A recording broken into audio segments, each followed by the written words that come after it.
ဟုတ်ကဲ့အားလုံးပဲမင်္ဂလာပါကျွန်တော်တို့ဒီတစ်ခါကျွန်တော်တို့ရဲ့အခန်းမှာပေါ့နော်ကျွန်တော်တို့ကိုယ်ပိုင် Wi-Fi router လေးနဲ့ကျွန်တော်တို့ Wi-Fi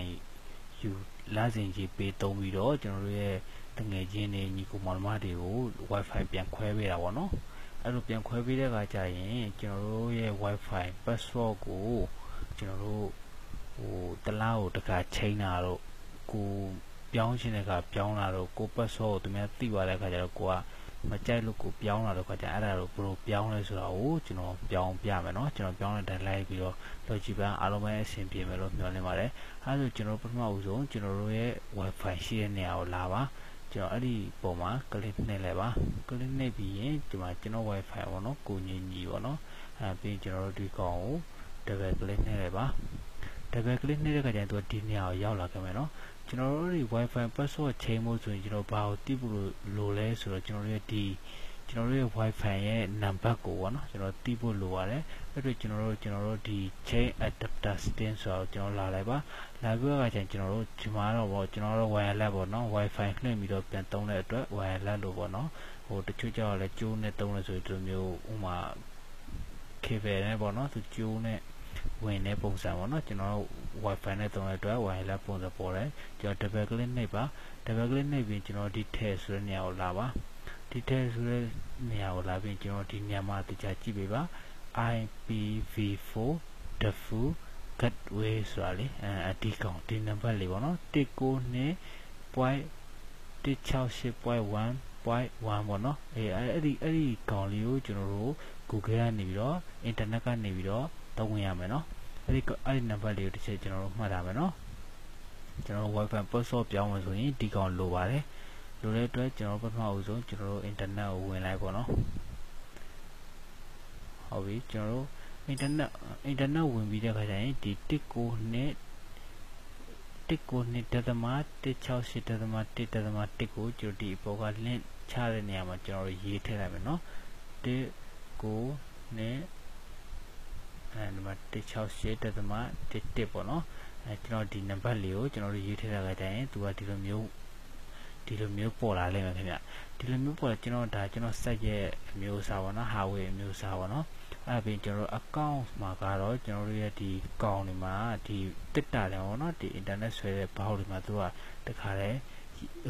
လိုခေါ်မလဲ user name ကိုကျတော့ account ကျတော့ admin လို့ပဲပေးတာရနော် admin ပေါ့နော်အဲ့ဒါများသောအားဖြင့်အဲ့ဒီလိုပဲပေးတာများပါတယ် password ဆိုရင်လည်း password ဟုတ်ပြီနော်password ကို password account ဆိုရင် admin လို့သူတို့ဒါတော့ဒီကိုဝယ်လိုက်တဲ့ကိုတက်ဆင်လာတဲ့ internet တက်တာမှာသူကinternet line ဆွဲပုံမှာသူကတခါကတ်တာပြီးသားပဲเนาะအဲ့ဒီလိုလေးပေါ့เนาะပြီးကျွန်တော် log in ဝင်လိုက်ပါ log in ဝင်ပြီးတဲ့အခါကျရင်ကျွန်တော်တို့ဘယ်ကိုသွားမလဲဆိုတော့ဒီနေရာမှာတော့ကျွန်တော်တို့ set တစ်လုံးနဲ့တစ်လုံးတော့မတူနိုင်ပါဘူးခင်ဗျခုနကကျွန်တော်ပြောတဲ့ admin နဲ့ password ဆိုတဲ့နေရာကိုပြင်ချင်ဒီမှာပြင်လို့ရပါတယ် user name ကိုကြိုက်တဲ့နာမည်ကိုပြောင်းလို့ရပါတယ် password ကိုကြိုက်တဲ့နာမည်ကိုပြောင်းလို့ရပါတယ်ဒီကောင်ဘာလဲဆိုတော့ကျွန်တော်တို့ဒီ router ရဲ့နာမည်ပေါ့နော် router ရဲ့နာမည်နဲ့ router ရဲ့ password ပေါ့နော်ကျွန်တော်တို့ဒီ internet ပြန် share ပေးတဲ့ password နဲ့တော့မဆိုင်ပါဘူးအဲဒါဆိုရင်ဒီနေရာမှာတစ်လုံးနဲ့တစ်လုံးမတူတဲ့အတွက်နည်းနည်းပါတော့ကွဲပြားနိုင်ပါတယ်ကျွန်တော်တို့အဓိကသွားမှာကြတော့ဒီ wireless setting ပေါ့နော်ဒီ wireless setting တချို့ဆိုတော့ဒီဘက်ဘေးနားမှာရှိပါတယ် wireless setting ဆိုတော့ရေးရပါတယ်ကျွန်တော်ကောင်လေးကြတော့ဒီပုံပေါ့နော်အဲဒီကောင်ကျွန်တော်ကလစ်တစ်ချက်နှိပ်ပြီးတော့အဲ့လိုနှိပ်ပြီးလဲခါကျရင်ဒီမှာကျွန်တော် user name ပေါ်လာပါတယ်ကျွန်တော်ဒီ SSID name ပေါ့နော်ကျွန်တော်ရဲ့ကျွန်တော် Wi-Fi ရဲ့နာမည်ပေါ့နော်ပြီးရင်ဒီအောက်မှာကျွန်တော်ထ